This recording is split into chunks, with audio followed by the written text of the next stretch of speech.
Okay, groovy people. So we're getting ready. Kayaker's putting on his tag, and Geo is going to film. If somebody doesn't want to be filmed, I would say I'll get your tag to you, Ruby. It's the Hobo Sandboxers. You should have it from last time. If somebody does not want to be filmed, please let us know. Otherwise, we'll just leave it up to Geo what he records. Okay, so first up is Kayaker. And Kayaker, what are you presenting today? A vehicle called a flaptor. Has everyone here Flaptor? Has everyone here seen the movie Castle in the Sky by Miyazaki? No. Nope. I have not. It's a Japanese. Right. It's a Japanese anime movie, and in it they have all these wonderful, amazing flying machines, and this was one of my favorites. I wished I could have.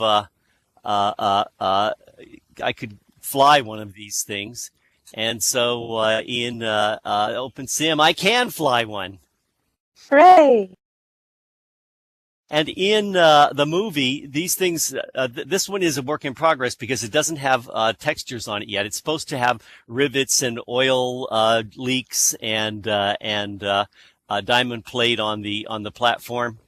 And in the movie, it had these 4 dragonfly wings that didn't look as much like dragonfly wings as these. But I thought that if I was going to make one, I'd make the wings actually look like dragonfly wings. And in the movie, the dragonfly wings are doing all sorts of interesting things while it's working. They fly on the rear wings, beating the rear wings and gliding on the front wings, and they turn them on and off, and it can hover and a vertical takeoff, or they drop it out of a blimp, and it's just a really fun thing to watch, and now I get to fly one. It's supposed to have sound. Is anybody else hearing its sound? I'm not hearing. Well, yeah, I have to check my sound. I don't hear any sound. Nope. The wings are supposed to be buzzing. It's adorable, though. I'm not hearing. Yes. So another reason why this is a work in progress is that it's a non-physical vehicle, and that means that it can just fly through everything. And so I'm using the call LL cast rate to determine when it gets close to the ground or it tries to land on top of something, and I guess I can't get too far away or you can't hear me. And cast ray is only partially implemented in OpenSim, and it's incredibly CPU intensive. It takes 75 milliseconds no, it's not 75 milliseconds, but it uses up almost your entire budget of scripting time to make one call to this function. So I guess it must be on the order of like 7 milliseconds. So you can't call it very many times without bogging down your sim. And it's also a work in progress because I can't quite figure out how to make the controls work. I have page up and page down, make it rise and fall, and as you can see, it hovers back and forth on its own when it's when you're not trying to control it, and but it works using a trick I learned from an old helicopter script where there's a vector pointing up, and when you tilt the plane, the vector tilts over, and the component of it that's pointing in the direction you want to go, it just goes in whatever direction you tilt it. And I also have it rotate when I go left and right, but because you're tilting the vector over, it falls down every time you move forwards or backwards, and so you have to increase the thrust, and it takes too many fingers, and I'm trying to find a good way to make it easier to control. Here, I'll buzz around once.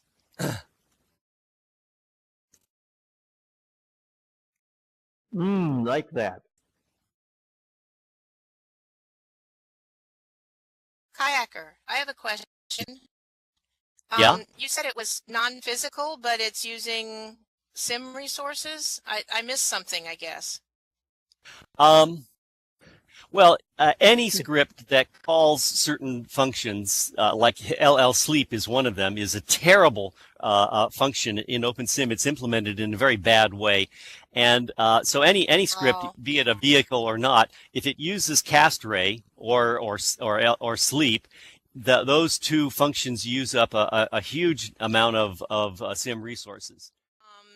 so that's why I was asking because I was testing non-physical scripts as well, Yeah. and I Well, must have used the sleep one, not the castray one, but the sleep one. yeah. Yeah. Well, how were you moving your vehicle? Were you using what's it? My favorite one is keyframed motion. Keyframe motion Yes, and is boat is and what? in a boat script. I was Yeah. trying to move a boat. Yeah, keyframe motion. I use it in all my boats, and it's not a hog on the server because it's partially done with the viewer. So the viewer does a lot of the work for keyframe motion, and I in my boats, especially in a boat, I found that you don't have to do the calculations for what the boat is going to do next very often. You only have to do the calculations. So you do your own physics, but you do it once a second, and then you use keyframe motion to interpolate between those two calculations. So I calculate what's the boat going to do now, what's the boat going to do in 1 second. Keyframe motion fills in the blanks, and it works really well. Oh, that's so cool, Serene. It really came out nice. Okay, so if everyone can hear, so Yep. this is my, uh, I think this is my first avatar. I'm not sure about that. But so I wanted to do a bird, and I've done the wings about 50 different times in 50 different ways. It's been a blackbird, and it's been a robin, and now it's a bluebird. And you can see like along the feet that I'm having trouble with the weight painting in certain areas. But let me see if I can't kind of spread the wings out here um, with a pose. I think that some of these poses work. So there's Oh, the cool. wings. You kind of have to move around. So you can kind of see in some places the wings are not connecting up properly to each other. But that's and the body will be blue as well. And I just started on some little tail feathers. And I need to make the legs smaller and skinnier. It needs to have skinnier legs, I think. So, let's see. I'm just kind of trying out some poses here. Oh, look at Just so you that. can see. So, anyway, this is my work in progress. I need to now work on the textures and after the textures and I fix up the weight painting, I think it's going to be in good shape. Oh, and the eyes. I don't, Nathan said mating dance. Yeah, this is the mating dance of the unfinished bluebird. I don't quite understand how to hook up the eyes yet. So that's another piece of it that I need to do. Wow, So that's my bird avatar. There's not much more to it. Mm-hmm. It is a great dancing suit. It really is. Like something from, Swan Lake or something. It's just really pretty. Yes, Swan Lake. We could do Swan Lake with Swan's avatars. Yeah, it's actually really fun. I've been thinking about different birds to do, and I think that the animations with it are going to be key because I kind of want, like this bluebird, I want it to be cute, and so it needs to be shorter and have skinnier legs. And also when it walks, I want it to kind of go wobble back and forth on its legs. So I'm gonna have to do a special walk animation for it because the regular walk and the regular stand just don't cut it. But but anyway, so that was my work in progress. No, Wow. great. Excellent. Aw. Very, very good. Mm-hmm. Okay, so the next person up is Ruby with icebergs and a story. Mm-hmm. A story. Now, Come before on, you let me start, get Ruby, I up want here. to ask. I want to ask if anybody else has anything they want to show today. This is your last chance to speak up.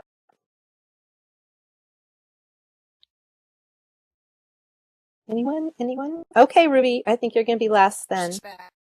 Okay. Hold on just a sec. I'm going to pull it up here if I can. And then I'll put some of it in the chat and some of it in the, I don't know where this is going to go or how it's going to turn Snowing. around. Yeah, it's snowing for sure. Oh my I gosh. think I'm underneath it or something. Am I underneath it? Did I lay it on anybody's head? No, it's floating yeah, up in the air. it's taking. Where Maybe is move it a at? little bit further away. Yeah. And then I'll turn it around because it's going the wrong way. There we go. It's gigantic. Well, it comes out of my world, which is a gigantic sort of world. So, and So you have to be closer to us, Ruby, I think, for us to hear you. okay, just a minute. Okay.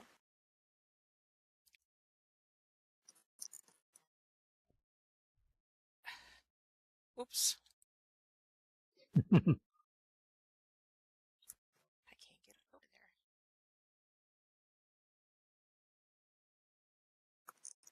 And then I'm going to click off this blue light thing. Oh, it's this. Okay. This is the scene that we made, that I made this week for this week's tutorial. And so I didn't have much other time to create something else that was new. And what I'm going to put into the chat the story and then read part of it to you. At Devacon Trust, and as I said last time that we met, and at in Uru Tales, we integrate all of our stories with our objects. So as we tell the story, we build, and as we build, we tell the story. Whatever objects we lay down lend us to tell the story in that way. It's kind of a really strange kind of game almost that we play, and we learned this, of course, from the Mist Uru origin. That's where we usually came from. So let me put in the first part. This is the part about in the chat about how I built it. And I'm also plugging today that some of you builders who you're so good and dedicated to the community that I'm hoping that you will join us at the Waymarker to help teach other people how to build. So this is essentially how I did it. So you can read this later if you want to. What I really would like to get to is the story that this particular vignette pertains to, so that you know why I built it. Okay, good. Okay. The icebergs are part of the Brantley No. 3 shaft story build, and you're all invited to visit anytime. That's part of the plug. I want you to see the kind of thing we do, and then come to the Waymarker and either teach or learn. We both teach and learn at the same time. There's that plug again. There should be plenty of funds in the coffer now that Brantley story is story. That's a long story about that. The controversy that includes this vignette build is about a changing climate condition in the farm loop of my region. While conditions in the shaft loop of the region remain hot and dry. The area in between is a frightening place to be, particularly for tourists who boat, fly, or walk there without realizing storms are on the increase. Now, this is a post-antediluvian world, okay? So there has been a flood in this desert, and this desert is very close to where the old cavern shafts were. In the southwestern New Mexico desert area. down there by the place where the Martians are supposed to be landing, Area 51, all that area. The post-antediluvian flood surrounded the entire rarefied mountain region. It was arid and hot and full of steam pots and thistles. But the glaciers are either melting someplace and causing the water to cool and the winds to blow. Snowflakes are all about, or the diluvians, who in theory come from the planet Asiona and its many water-soaked asteroids, are up to their old tricks of adding a little water here and there to replenish the desert that was left dry by overuse and excessive cultivation. And there's some bad guys in my story called the Gaskill Foods and the International Historical Consortium that Dr. Matt R. Dutton is in charge of. He is a PhD OENSOP. I'm not sure what that means, but then I never know what those PhDs mean. Is sure that the diluvians are at fault and not the companies that support his genetic engineering causes.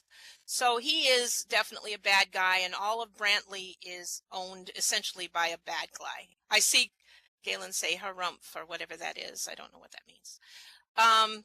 So anyway, so that's what this is about. So that's why I built it. I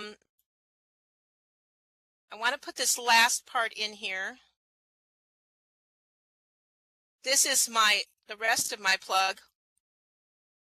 We have been working really hard to try to give some chances to people to learn how to do some building, and this can either be building with mesh or building with prims.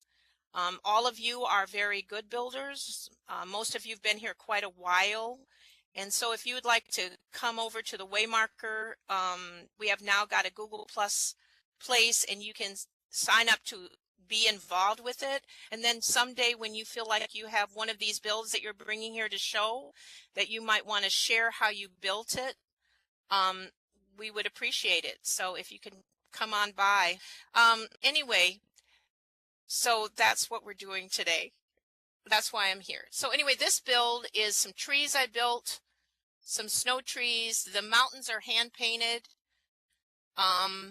All the way through. The modeling was done in Blender, and that's the tutorial. So to find out more about how I built it, of course, you'll have to join the Waymarker. Okay, thank you. Nope. Great. All right. Great. It's really nice. I like it.